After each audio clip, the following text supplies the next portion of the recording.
Sisi kama Jubilee na PNU tumesema tutahusika kwa utaratibu wa kuchagua candidate yule ataombea kiti ya urais kwa tikiti ya joint or united opposition.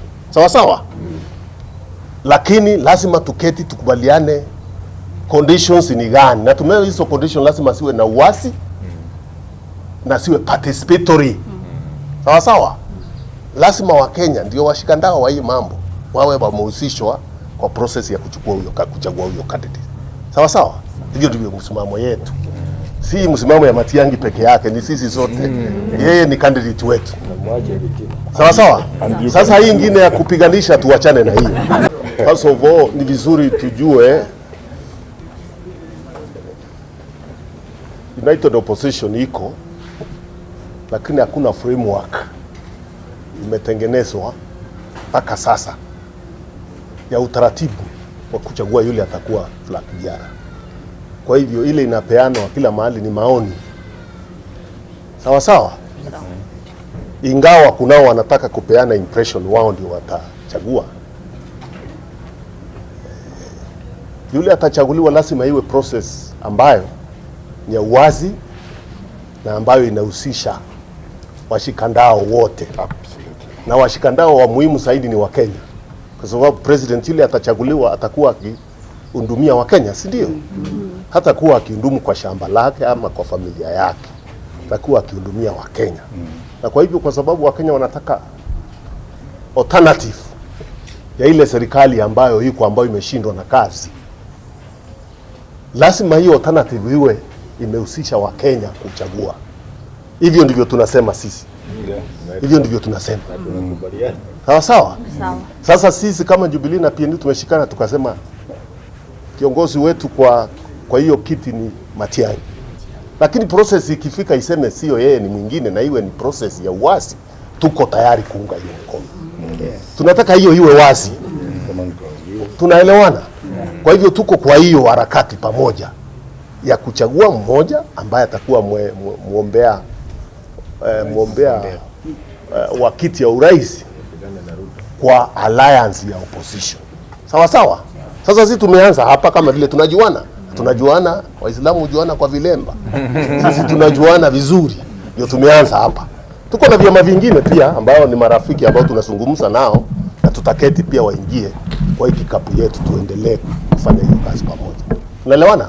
Pia tumechagua kamati. Yes, Secretary General alisahau kuwaambia ni muhimu. Tumechagua kamati ambayo itaketi sasa technical committee to work out the nitty-gritty of this arrangement, this agreement, this relationship. So those questions you are asking are coming too early.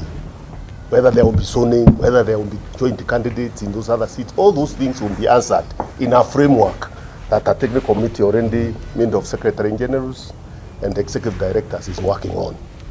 Sawa sawa? Let us hit the nail on the head kindly, because this has come up from...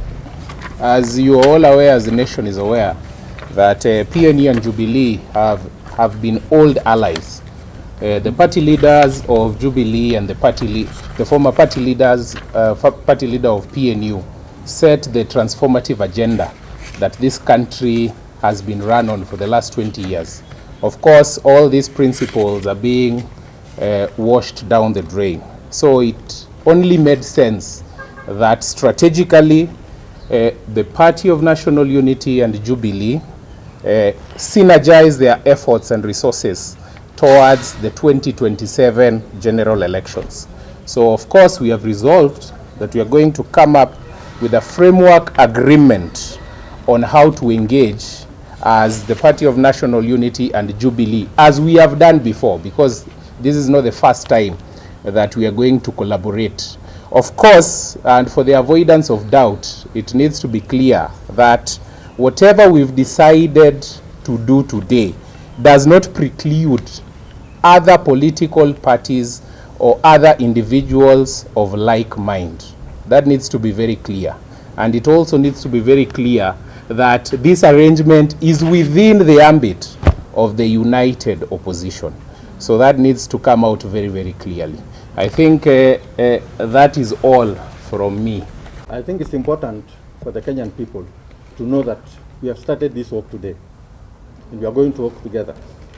And that is why we are starting our engagement in a way that is all inclusive, not just for the two parties, but to the Kenyan people. We are expecting other parties to join us. As my colleague has said, it does not affect the other parties or other formations, but I believe that there are many other parties that are willing to join us. We cannot for sure tell you now what our plans are, because that's what the agreement will contain. And when the time comes, we shall definitely give you the details of the agreement. But I can assure you that any engagement will be all inclusive. But the bottom line is, we have our presidential candidate, and that's our presidential candidate. And if at any one time in the future they'll need to engage other parties, we shall engage them. And that's why we have said, as Jubilee and PNU, if there'll be any discussions in future, we are going to the table as a team, to the negotiation table, we are going as a team. But for now, we know our president, and I'm sure many other parties know him as our president, and maybe there. So I think those are things that the details that you have asked will come in future. But at least we started with the first step, which is very, very important and crucial for this country. That yes, we were scheduled to have a retreat to plan so many things, institutionalization and so on and so forth. But it was postponed because the date could not work for some members of the group. And I think our co-conveners, and that's why, you know, I'm very hesitant to speak about this, because even as United Opposition, we have a structure we have subscribed to that we would like to respect as we move forward. And we have two co-conveners and a spokesperson. They are the ones who are supposed to address these issues in terms of, you know, what will happen and so on. And when a date is found for the retreat, we will get communication from our official spokesperson of the United Opposition or from the two co-conveners. And then we will go ahead. We have had so many meetings before. There was nothing unique about the retreat that was going to happen. And I don't think that even the next one will be unique. We are going to have many, many more meetings. I keep emphasizing this. I think it's important for the people of Kenya. My brothers and sisters, this is a journey. And it is not something that is going to be addressed and sorted out in a day. Building consensus. Look around the world and study, even coalition governments. Look at Europe, look at Israel and the others. To get people to align them, to align their visions, their platforms, their plan of government, it takes time. I don't know why we expect that it will be, you know, a 1 day or 2 days affair. We are on a journey, and we hope that by God's grace, that journey will culminate in the best interests of the people of Kenya getting better leadership. That's all. So let's not, you know, speculate too much. And then there was no question of reservations. But I had my views on how, because your colleagues asked me, how do I think a presidential candidate should be chosen? And I said, I don't know. We are going to agree when we get there. But in my view, from where I sit, it ought to be an inclusive process, because in alliance building and coalition building, process is as important as the outcome itself. Because if you have 5 candidates, you're going to go through a process where 4 candidates are going to come back without being nominated the flag bearers. They must have a basis, a credible basis of conviction, to tell their supporters that we sat in, in that place, we went through this process, and we arrived at X or Y as the candidate. And since we are bound by that arrangement, let us now support that candidate.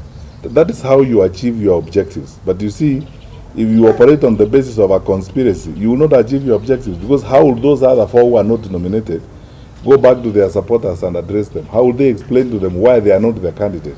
Because if our interest is unity and to bring everybody together, then honestly there is no substitute for inclusion, including the public, and ensuring that we are open and transparent about these issues, talking to people.